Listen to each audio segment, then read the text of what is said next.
ওরে মাছরাঙ্গা তোর নিশান ভাবিলে তোর মাছ ধরা তোর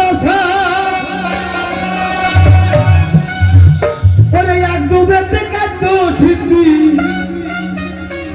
মুখে বলো রাধা ধারে মাছরাঙ্গা তোর নিশান ভাবিলে সবাই ধরা দে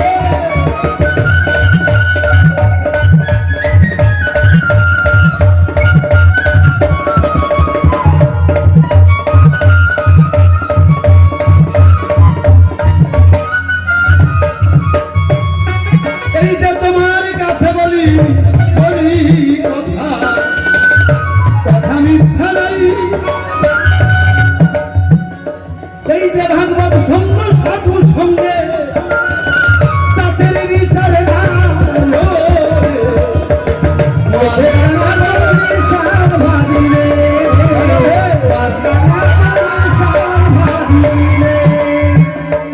এইবার আসে আগে রুচি আমাদের সূচি ঠিক নাই। যেমন ভারতবর্ষের রাজনীতি রাজ আছে নীতি নাই। কোন নেতা মন্ত্রী কইতে পারবে নীতি ঠিক মতো পালন করি, এটা আমি মুখে হাত দিয়ে করি। রাজ করে 2-3 নীতি ভালো দেখায়, তারপরে রাজ করবে। মানুষের করতে দেখবে তাই আমাদের রুচি আছে, সূচি নাই। যদি বলেন কেন, ভালো বাড়ি চাই, ভালো গাড়ি চাই, ভালো বউ চাই, রুচি। দেখেন আগে রুচি ছিল একটা মেয়ে একটা ছেলের সাথে যাইতো, আর এখন রুচি হয়েছে এখন মেয়ে ছেলের সাথে যায় না, ছেলের সাথে ওই 3 বাচ্চাওয়ালা বউরা যায়। এই যে রুচি, সূচি ঠিক নাই। যদি সূচি ঠিক থাকতো তাহলে ধর্ম ঠিক থাকতো। ধর্মের মধ্যে থেকে যদি কেউ হরি গুণ গায় বহু করে সবাই আসবে, যদি রুচি সহকারে কৃষ্ণ নাম যদি গায়,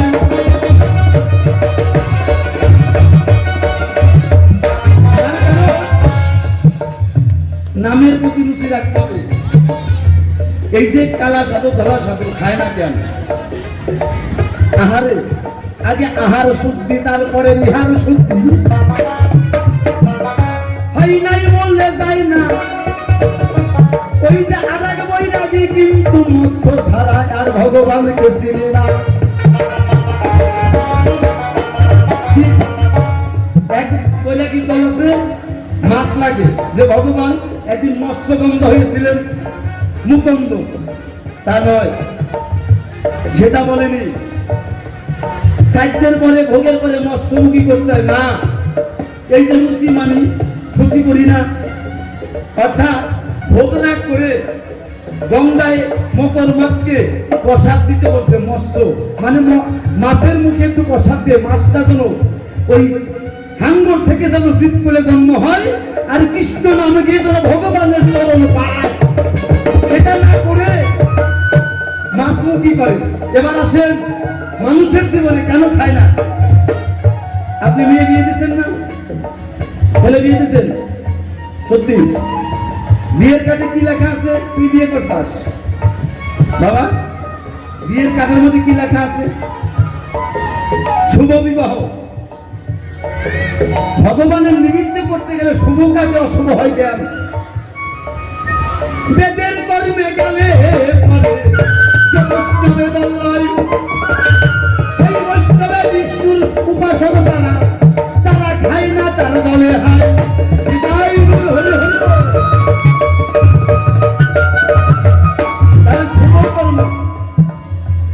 একটা ছেলে একটা মেয়ে দাম্পত্য জীবন পালন হয়, সেই জায়গায় কি করি? 5 কেজি 10 কেজি 50 কেজি 80 কেজি খাসি। এবার তোমার বাড়ি আসি, তারপরে মাছ বলি করতেছি। যে জায়গায় প্রথমেই তার মানবের জীবের জীবন শুরু, সেই জায়গায় যদি হানাহানি মারামারি খুনাখুনি হয়, তার জীবন কতটা ভালো হবে মা বল? তাহলে রুচি আছে, সূচি নাই। আমার সূচিটা রুটিন যদি ঠিক থাকে সেই জায়গায় সব কষ্টে সবার খায়, এক একজন রুটিন ঠিক নাই বলে খায় না। এই যে তোমার এই যে পৈতৃকার হয়ে গেল রে ভাই, ভক্তবিন্দু প্রেমানন্দ তিরবার যাই না ধাবারে উর্ধ্বনি চাই।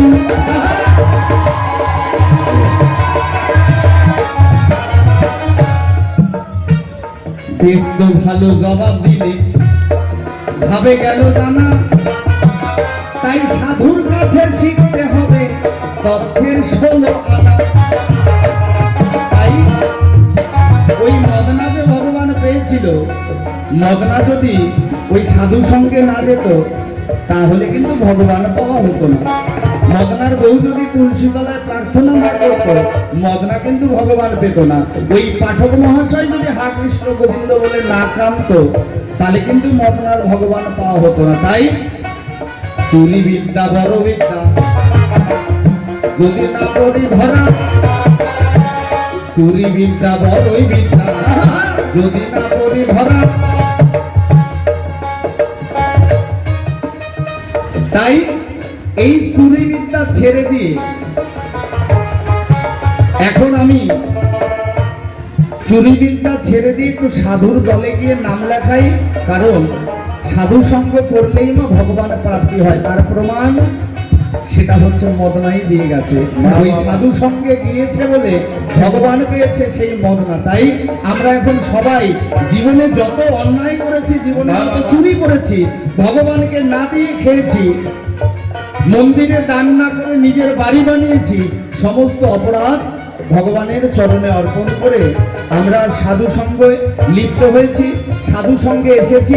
তাই সবাই সাধুর বাজারে এসে আমরা সবাই একটু বৈষ্ণব সেবার আয়োজন করব, কেমন? তাই আসো আসো মাতা মাসি, আসো পাড়া ধরি, তাই সবাই মিলে একটু সাধু সঙ্গে আয়োজন করি। ভালো তোরকে আমি ছোট করতে চাই না যে জগতের বাজারে, সোরের জন্ম অনেক শিক্ষা পেল দেখো ভাগবত সঙ্গে গিয়ে। এবার আদি তো শুধু মত না নয়, ভাগবতের চৈতন্য চৈতন্যতে পরিষ্কার আছে। আদি তো ওই যে নদিয়া শান্তিপুরে শ্রীধর নামে এক না ভক্ত ছিল, নীতি নীতি মোটা চুরি করে এনে বাজারে গৌরের সবাই লাগাই বলতো। শ্রীধর অনেক বড় কাহিনী মা, শুধু নামটা দিলাম। শ্রীধর মোটা চুরি করে কেটে কেটে বিক্রি করতো, আর হাত ওপর করে রাখতো। একদিন গৌরাঙ্গ মহাপ্রভু সব সইতে পারে, তিনটা দুইটা জিনিস সইতে পারে না। এক ভক্তের অহংকার, অহংকার হলে তাকে ত্যায্য করে সেটা সইতে পারে না। আর এক ভক্তের নয়নের জল, যদি কেউ নয়নের জল ছেড়ে দিয়ে যদি হাত ভোর বলে ডাকে, তারা ধরাই ভয়ে থাকে না রে, দাই রাধে গৌর হরি বলে ডাকে। সেদিন গৌরাঙ্গ মহাপ্রভু নিজে শিবাসাঙ্গিনার থেকে ভক্ত বিন্দু লইলে শ্রীধরের ঘরে বসে বলছে, শ্রীধরে আমায় কিছু খেতে দে।